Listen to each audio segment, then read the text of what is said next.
pretty much every non-profit, when it starts out, they have started out by reaching out to friends and family and asking for money, right? And that's the money that they work with till they hit the 3-year level, wherein now you suddenly have access to CSR.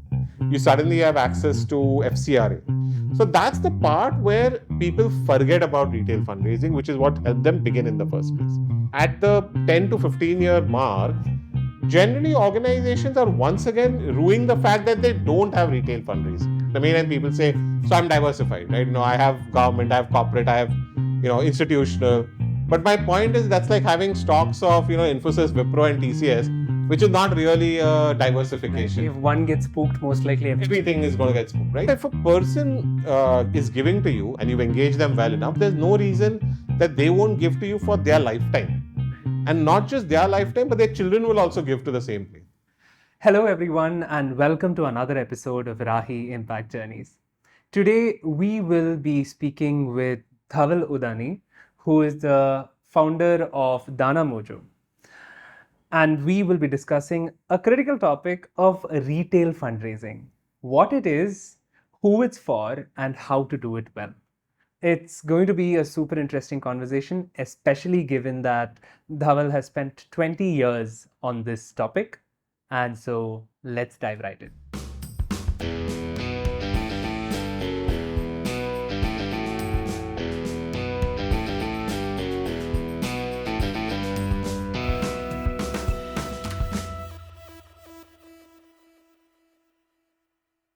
So Dhaval, thank you so much for joining, and I have been looking forward to this conversation for many months now. So to begin with, maybe you could just start with giving an introduction about your background, what retail fundraising has meant to you. So thanks Girish for having me here. First of all, it's an honor to be there on your show. Looking forward to this conversation as well for a while. I've been in this space, as you mentioned, for about close to 20 years. Spent an initial nearly about 10 years working with Give India, both in a voluntary capacity initially for a couple of years, and then for 6 years was with the organization, including the last 4 as the CEO. Give India was largely about individual fundraising, which encompassed 2 parts. One was retail, one was HNI. Together it was individual. My focus even out there was a lot more on retail fundraising. I have found this to be a very passionate about this space, largely because I believe it's the duty of every individual to give back to society. And I think that is really what I think is critical. But rather than looking at, and one focus could be about saying, what can we do to make people give back, which is what I did at Give India. Focused a lot more on saying, how do we enable people to give? What can we do to get people to give? Took a sabbatical for about a year after Give India. And one of the realizations I had is that beyond asking people to give, how are we strengthening the ecosystem on the NGO side to be able to get them to ask people for money? Whether we like it or not, giving is a very push-oriented thing. People don't get up in the morning thinking, okay, I want to give today, right? They will not give unless they are asked to give. Right. So we said, what do we do from a lens of a nonprofit? Let's say, how do we get them to give? How can we enable those systems? How can we enable that? And that's where danamojo got created, which is what I've been running now for the last 9 years. Focused more on the NGO side of things to say, how do we kind of make sure that they have all the tools, technologies and systems available at their end to get them to ask in a more effective manner. Got it. That's what we've been doing. So just so we can anchor ourselves well, maybe let's go back to the fundamentals. What's the definition here? What is retail fundraising? Okay.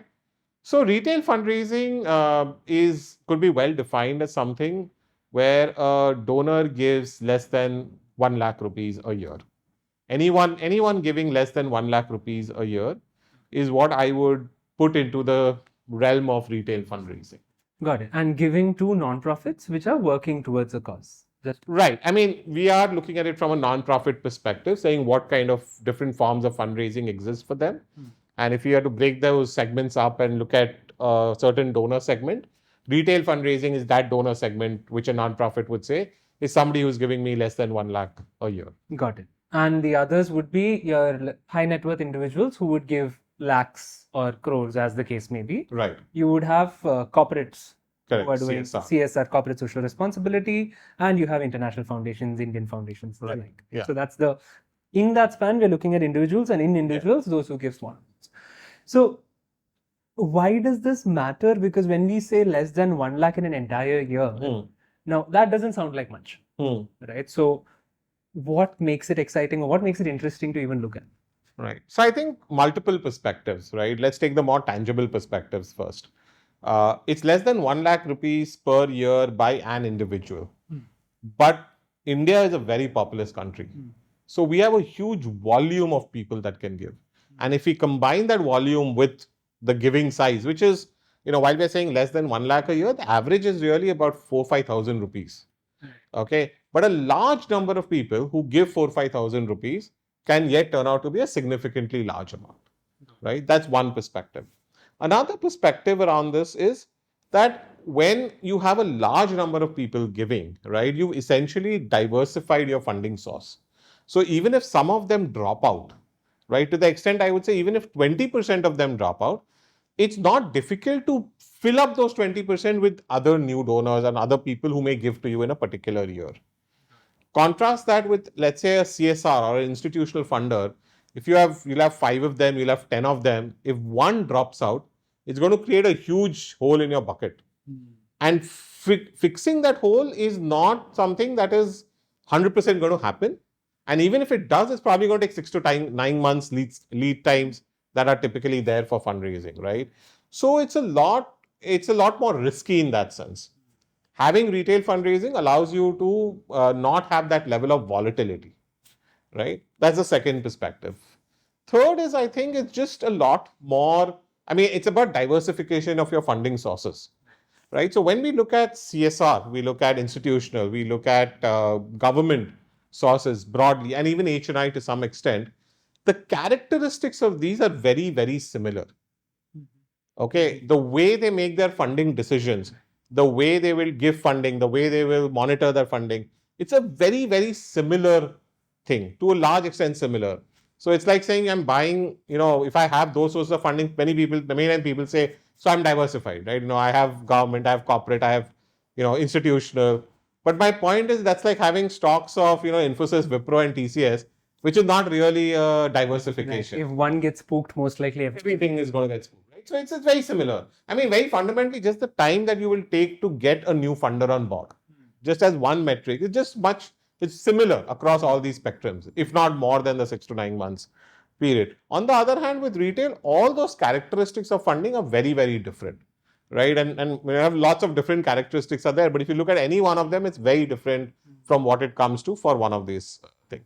So I think that's something additionally that's very valuable, right? The next thing is, with CSR funding, which is really the buzzword nowadays, they are not going to give more than 2% of net profit as donations, right? And that puts a lid on the amount of donations that are going to happen every year. Our economy will grow by 6 to 8%, on real term basis. So roughly about 10-15% nominally. And that's the growth in CSR funding that is going to happen over at a macro level. On the other hand, giving by individuals is very small. I would probably say it's less than 0.1%. So the scope to grow is much higher, and they're not limited by 2%. They are not limited by 2%. So the scope to grow is so much larger. So the ability to get more funds is much higher. Interesting. Right. Another perspective is with all of these different funders, they typically have a time frame, whether it's 1 year or it's 3 years, 5 years, maybe 7 years at best. And then they just need to change. Right? For no real reasons, change of strategy, change of people at the top, change of corporate management, and they need to change. But if a person is giving to you and they love the work they're doing, they love you, and you've engaged them well enough, there's no reason that they won't give to you for their lifetime. And not just their lifetime, but their children will also give to the same place. Right? We have many examples of organizations where parents are in India giving to an organization, children are abroad.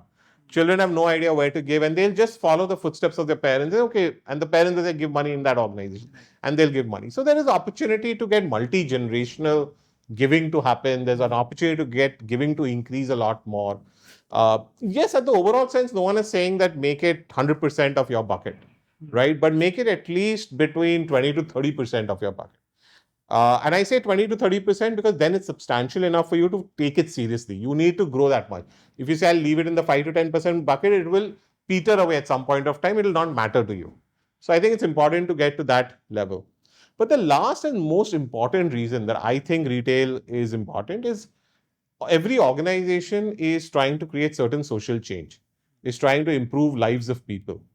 And the best way to actually do that is making other people more aware of that problem, is making other people worry about that problem, making other people think about that problem, most importantly, care about that problem.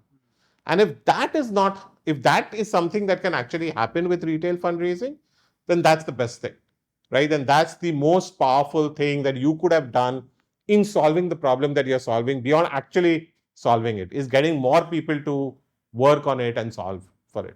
So I think that is the reason, is to get the citizens engaged in the problem that you are trying to solve. Love that. I think so. There is one around diversifying from what you typically go for. There is another around, and it's a longer, it might be a smaller pocket, but a longer term giving. And I really love the third one, which is, or the third and the final aspect, which is around the fact that in some sense is not only you getting funding to continue your work, in some sense you're also giving back by increasing level of sensitization. Yeah.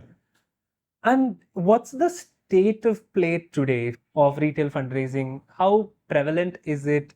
Is it like what it was, say, in my childhood, where, there'll be like a letter from HelpAge India or so on? So I think that letter from HelpAge is yet there. Yeah. The charts from NAB are yet there. We have all of that in play, but I think that a large reason why it is not as prevalent as it should be is because non-profits are not asking people for money.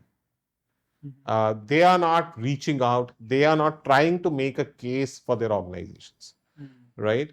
And I think they could do a lot more in terms of doing this. I think from a people's perspective, if you are not asked for money, you generally tend to think that the organization has enough money and they don't need it, right? And when people do want to give of their own and they do want to give, I think they find the organization that they want to do. But I think that that has to, that's then coming just very internally, right? It's not something which is coming a lot more externally or a lot more driven by fact, which can impact a larger group of people, which can impact a larger population. When that tends to happen, I think there is a lot more mass sensitization. There's a lot more conversation around it. Today, it's just each individual doing what they think is right or doing it when they think they need to do something. But there is no larger conversation happening around it. I think largely because of the fact that non-profits are not going down that path. They are not, they're not going out asking for money. I think that's really the case. And when they do ask for money, how do you make the ask? If I look at it from a non-profit founder perspective, I am here, I am doing my work, and I have gotten some money to, like, let's say I have 30 lakh in the bank, right? There are so many people sending out newsletters. I don't have a comms team. So, like, at what stage does this idea of reaching out for retail fundraising kick in? And how does it even go beyond friends and family? Yeah. So good point, I think. But if you look at it, pretty much every nonprofit, when it starts out, right, it's especially the more grassroots ones or people with backgrounds in the social sector space, which are the ones who typically start nonprofits, they have started out by reaching out to friends and family and asking for money, right? And I relate how a nonprofit grows very similar to how a startup grows, right? Your first check really comes from friends and family kind of thing. And so it is with nonprofits. And that's all that they have largely for the first 2 to 3 years of their life cycle, right? And that's the money that they work with till they hit the 3-year level, wherein now you suddenly have access to CSR. You suddenly have access to FCRA, right? You have also spent your 3 years figuring out your model, putting your theory of change. You got your process figured out. Now you can grow and scale. So you can ask others for money, and people are also more likely to give you money, especially institutional funders. So that's the part where people forget about retail fundraising, which is what helped them begin in the first place. So you spend the next 5 to 10 years going through that phase wherein you are able to raise a lot more money. And what we found is typically at the 10 to 15-year mark, generally organizations are once again, now ruining the fact that they don't have retail fundraising. Because when they've got all this money, they have hit certain challenges, which are around cash flow issues. Has the disbursement happened in time, especially if you have government in play, but also with CSR, right? You're too straight jacketed into certain programs and projects because of the level kinds of CSR funding that are there. And when you have to do that, you also need funds for overheads, which generally don't come from CSR. Right. So then you're wondering, okay, now how do I get money for my team and my overheads and expenses? So you're left with those funding gaps. And how do you find money for innovative stuff? How do you find money to do something new that you've now thought of after having spent 10 years in the sector? I'm sure there are new ideas, there are new thoughts. How do you get money for that while running your organization at the same time? Right? So those challenges, when they come up, the real answer to that is retail fundraising. But because you dropped the ball initially, it's very difficult to now pick up the ball and run with it. Right? And, yes, it starts with, you're asking where does it come from? How do I ask? Yes, it starts from friends and family, but using that friends and family and then to build a network. Over a 10-year span that an organization has been around, it has interacted with a range of people, each of whom could be givers in their in their own individual capacity, right? If you've met a funder, right, beyond the funder giving money, those people who you interacted with are also givers. Right? And if you can get them associated to your cause, it'll help you not with that funder, but to the next funder where they switch their jobs and go to. Right? If you engage with them at an individual level, right? And we've done many crowdfunding campaigns ourselves. We raise money for nonprofits on and off. And we've gone and asked our funders for money and they've given. Right? And I think it just makes them aware of what we are doing. It's not the money that matters, but it makes them aware of what we are doing and kind of creates a stronger bond between us. So it is about every single person you've interacted with. You talk about saying, how do I find retail funders? But the more difficult question is, how do I find CSR funders? How do I find institutional funders, right? How do I get connects into them? How do I write to them? On the other hand, retail is everybody around you, right? Your phone book is full of retail funders, right? Everybody you know can give you money, right? So you must be having at least 500 people out there, maybe another 10,000 on LinkedIn, right? So you know all these people. Now the problem is you've never asked them for money. So they didn't know that you needed money. They think you're well funded, right? Or they never thought about it. I mean, how many times do we think about things beyond our immediate thing, right? We have to be, I would say, interrupted. We have to be told certain things so that we get it. We don't necessarily get everything, however smart we may all be. Yeah. You just brought this up, and I remember I was at the retail fundraising roundtable and I found it a big aha. The difference between retail fundraising and crowdfunding, right?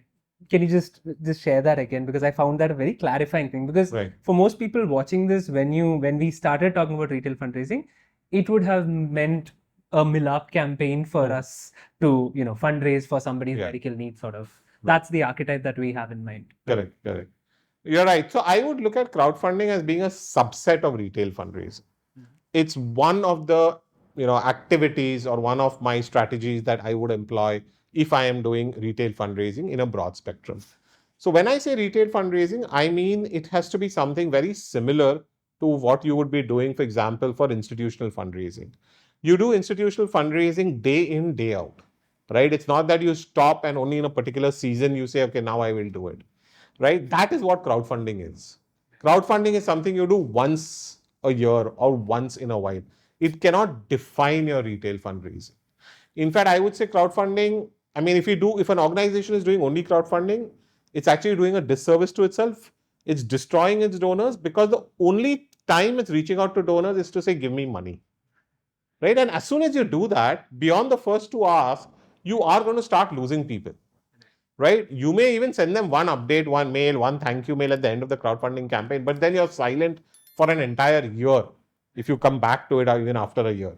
Most organizations don't have the, I should say discipline, but the bandwidth also to do this regularly, consistently. So it's like, and crowdfunding requires, like, on a scale of 0 to 10 on effort, you're at like 8, 9 kind of effort, which you can sustain only for, say, a month, right? And then the next time they have to do it, they are like, shit, how do I do this? At the beginning of your organization, it's a lot easier when other work is not there. But as soon as you have other day-to-day stuff, the founder is like, my God, I have to put in so much effort. How am I ever going to do that? And I don't land up doing that. I think it's far better to be at 5 across the year, right? Than to just be at 10 for a month, right? So, and that 5 across the year then doesn't have to be done by the founder. It can be done by anybody. It can be done by a very junior level person. And that's what we talk about retail fundraising. So one of the other things that comes up with retail fundraising is it's very expensive, right? But it's very expensive because of the way in which it's done, right? And who does it. So basically it's being done by the founder feels that they have to lead retail fundraising, right? To do retail fundraising, they think, okay, I have to go and call every person who has to give me money, or I'm going to message them strongly and I'm going to spend a lot of effort. That 10 scale is being done for a month by the founder, right? Instead of, and that's intense, right? And the founder is like, I don't have time for this. This is not what I'm supposed to do. Anyway, they don't want like fundraising. They want to do their work. And now they've spent just so much time, effort, and mind space in it.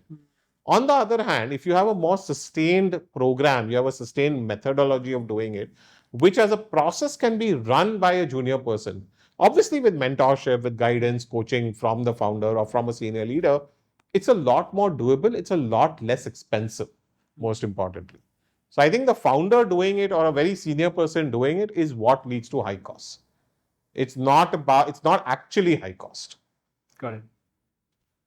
And so when does one use crowdfunding and when does one use retail fundraising, which is not crowdfunding? So who is it for really?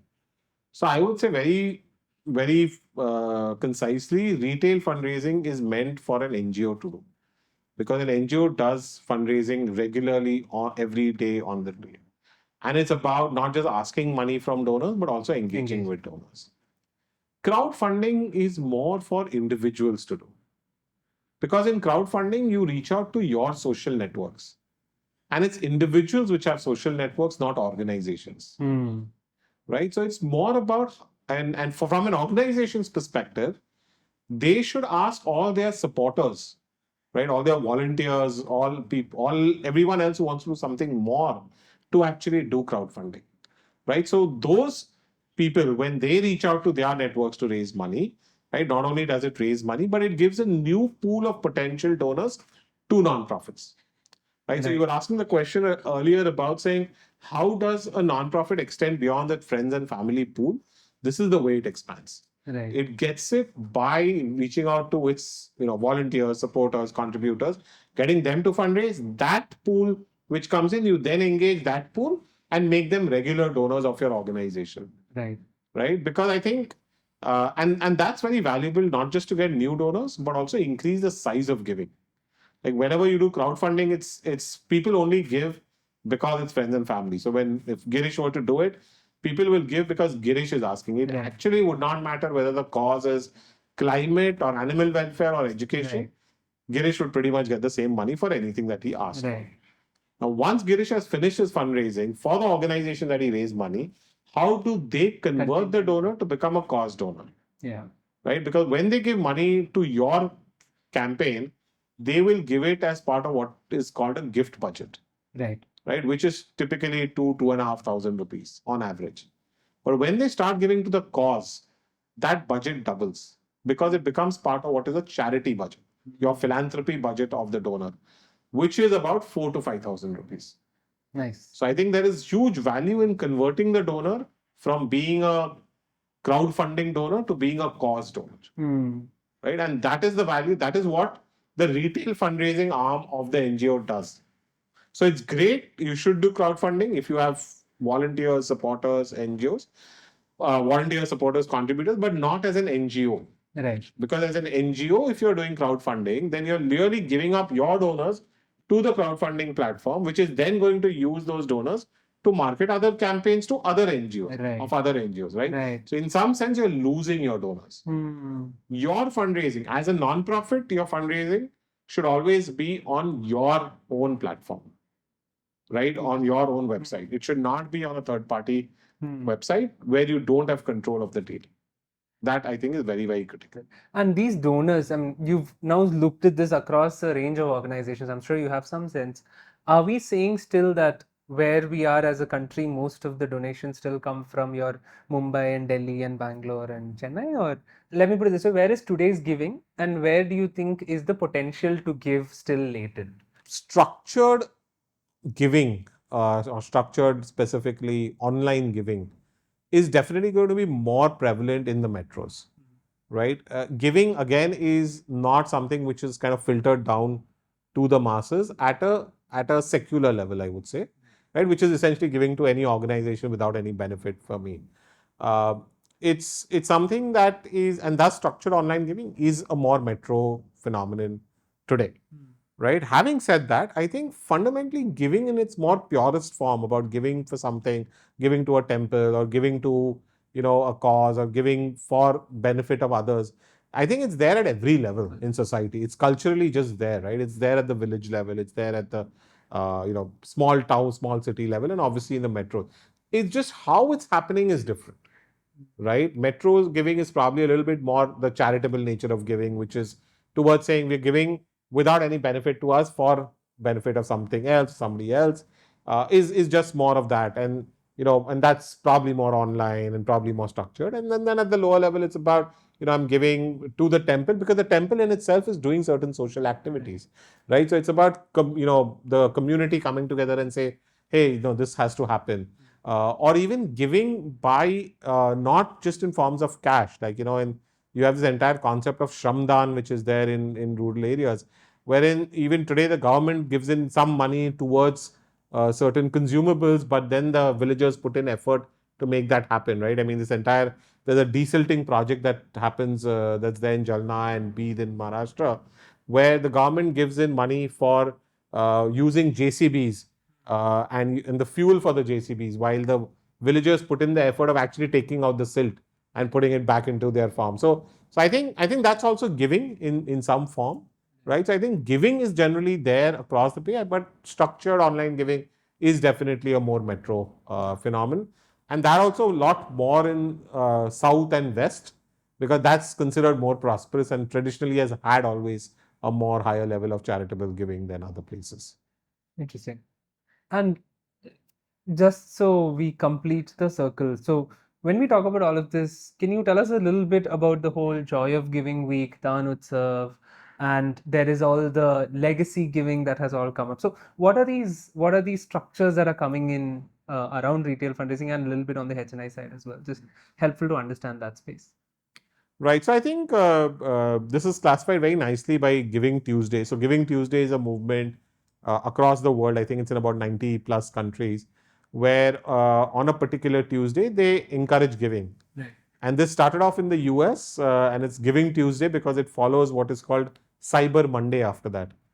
Uh, and this is the Thanksgiving weekend, which basically has focused on shopping and people actually buying stuff for themselves.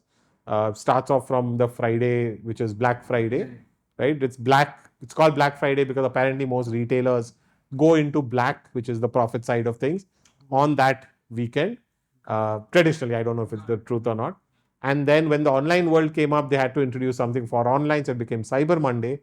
And that entire weekend kind of is a fury of consumer-driven purchases, where one is thinking about ourselves, and obviously some people felt uncomfortable with that and said, so now we have to have Giving Tuesday to get people to give back. And so they've come up with this concept of giving moments, right? How do we create more giving moments, which essentially is not about saying giving should only be done at that point of time, but to remind people of giving, fundamentally reminding people of giving. And I think all of these things, the joy of giving, Daan Utsav, all of these fall as different giving moments that are enhancing the cause of giving, that are enhancing the light that we put on to giving.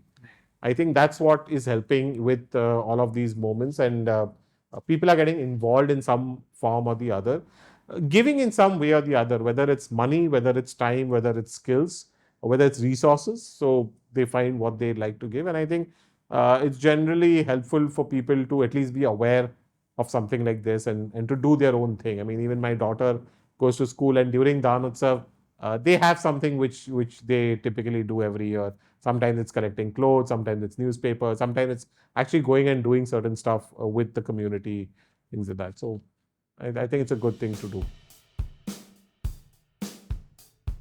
So, what would be the process that you would say this retail fundraising as a BAU would look like? Especially now in the age of AI driven email, how do you ensure that you are authentic in your outreach?